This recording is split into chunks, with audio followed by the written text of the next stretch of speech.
నమస్కారం NSTV news కి స్వాగతం. నా పేరు సంధ్య.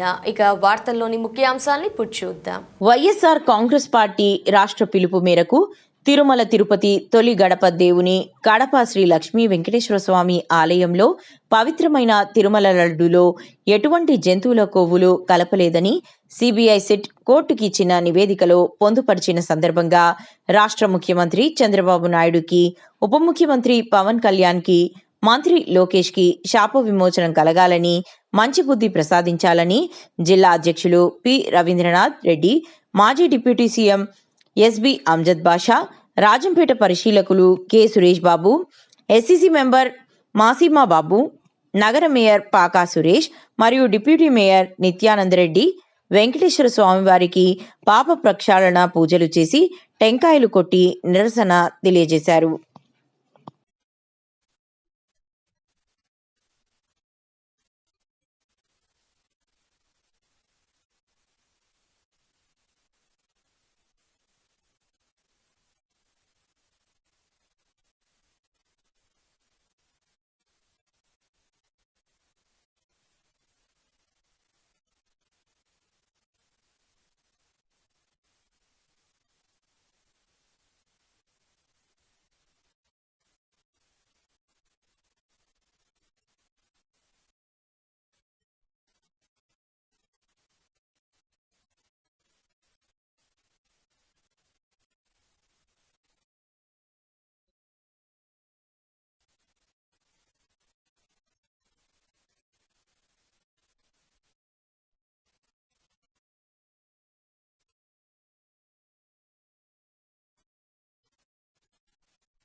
గోవిందా గోవిందా గోవిందా గోవిందా గోవిందా అల్లి తిన్ను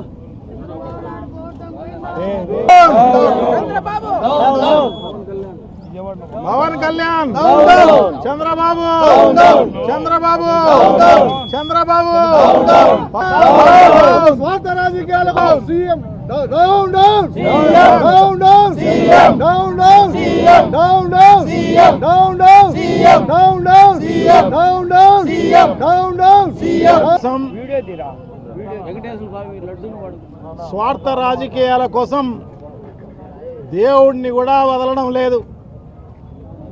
వేరే వాళ్ళపైన బురద చల్లడం కోసం, మరి ముఖ్యంగా జగన్మోహన్ రెడ్డి గారికి చెడ్డ పేరు రావాలని కులాలను మతాలను ఏది వదలడం లేదు, దేవుణ్ణి వదలడం లేదు. లాస్ట్కు దేవుడినైనా ప్రసాదాన్నైనా నిజంగా కూడా దేశవ్యాపితంగానే కాకుండా ప్రపంచవ్యాపితంగా వెంకటేశ్వర స్వామికి భక్తులు కోట్లాది మంది భక్తులు ఉన్నారు. వాళ్ళందరూ కూడా ఎంతో పవిత్రంగా ఈ లడ్డును భావించే కార్యక్రమం చేస్తారు. లడ్డు దొరికితే చాలు, ఇంకా దర్శనం దొరక్కపోయినా పర్వాలేదులే అన్న ఫీలింగ్ ఉన్న పరిస్థితులు. సో అటువంటి దాన్ని ఇంత దుర్మార్గంగా దాన్ని నాశనం చేసే కార్యక్రమం చేస్తున్న నిజంగా చంద్రబాబు నాయుడు గారికి నిజంగా బుద్ధి తప్పకుండా రావాల్సిన అవసరం తప్పకుండా ఉంది.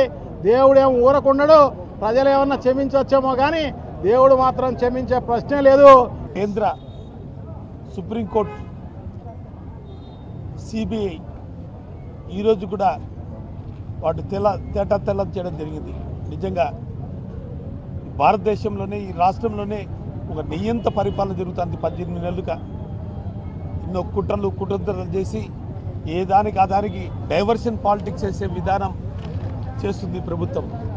బొడ్డుమేరు వంక విజయవాడలో వచ్చి ఎంతో ప్రాణ నష్టం ఆస్తి నష్టం చేస్తే 6 దినమున దాన్ని డైవర్ట్ చేసేదానికి పవిత్రమైన ప్రపంచ దేశాల్లోనే హిందువుల ఆరాధ్య దేవుడైనటువంటి వెంకటేశ్వర స్వామిని పవిత్రతని లడ్డుని జంతు కొవ్వు అని చెప్పేసి అపవిత్రం చేయడం అనేది చాలా దారుణమైన పరిస్థితి. నిజంగా హిందూ మనోభావాల్ని దెబ్బతీసిన వ్యక్తి చంద్రబాబు నాయుడు, పవన్ కళ్యాణ్, లోకేష్. నిజంగా ఇంత కుట్రకూరిత రాజకీయాల్లో దేవుణ్ణి కూడా అపవిత్రత చేయడం అనేది ఈ తెలుగుదేశం పార్టీ జనసేన పార్టీకే తేట తెల్లమైంది కూడా ఈరోజు తెలుసుకున్నాం.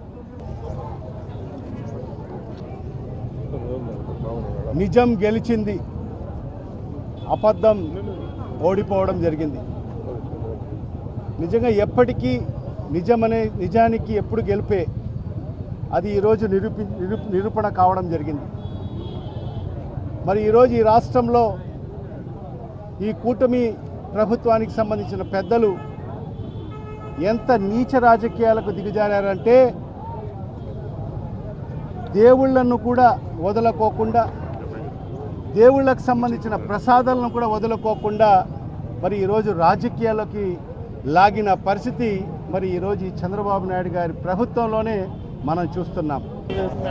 తిరుమల తొలి గడపైన దేవుని గడపలో గత కొన్ని రోజులుగా మన హిందువుల మనోభావాలు దెబ్బలు తీసే విధంగా చంద్రబాబు నాయుడు అయితేనేమి, పవన్ కళ్యాణ్ అయితేనేమి, లోకేష్ గారు అయితేనేమి కొన్ని కోట్ల హిందువుల మనోభావాలు దెబ్బతీసే విధంగా తిరుమల లడ్డులో జంతు కొవ్వులు అనిమల్ ఫ్యాట్ ఉందని చెప్పేసి ఎటువంటి వాళ్ళకు సమాచారం లేకుండా ఆరోపణలు చేయడం నిజంగా చాలా దుర్మార్గమైన విషయం. ఆ విషయం తెలిసిన వెంటనే అప్పుడు ఉన్నటువంటి టీటీ చైర్మన్ అయితేనేమి వాళ్ళందరూ కూడా సుప్రీంకోర్టులో ఒక పిటిషన్ వేయడం జరిగింది దీని మీద ఎంక్వైరీ చేయమని. ఎందుకంటే ఈ రాష్ట్ర ప్రభుత్వం ఆధ్వర్యంలో జరిగితే దాన్ని వాళ్ళకు అనుకూలంగా చేపడతారని చెప్పేసి ఉద్దేశంతో అప్పుడు ఉన్నటువంటి వైవి సుబ్బారెడ్డి గారు మన సుప్రీంకోర్టులో వేయడం. సుప్రీంకోర్టు సిబిఐ సిట్ ఆధ్వర్యంలో ఈరోజు చంద్రబాబు నాయుడుకు చెంపపెట్టు మాదిరి తీర్పు వెలువడింది. ఎక్కడా కూడా తిరుమల లడ్డులో అనిమల్ ఫ్యాట్ అనేది కలవలేదని చెప్పి వాళ్ళు తీర్పు ఇవ్వడం జరిగింది. ఇప్పటికైనా కూడా ఈ చంద్రబాబు నాయుడు గారు, పవన్ కళ్యాణ్ గారు, లోకేష్ గారు బుద్ధి తెచ్చుకొని వాళ్ళు హిందువులకు క్షమాపణ చెప్పాల్సింది పోనిచ్చి మళ్ళా కూడా ఫ్లెక్సీల రాజకీయం చేస్తూ దాన్ని ప్రజల్లో మళ్ళా జగన్మోహన్ రెడ్డి మీద చెడ్డపేరు తేవాలని చెప్పి చూస్తున్నారు. దీన్ని ప్రజలందరూ గమనించారు. రాబో కాలంలో మీకు తప్పకుండా ప్రజలు బుద్ధి చెప్పే కార్యక్రమం చేస్తారని చెప్పేసి తెలియజేసుకుంటున్నాను. జై జగన్.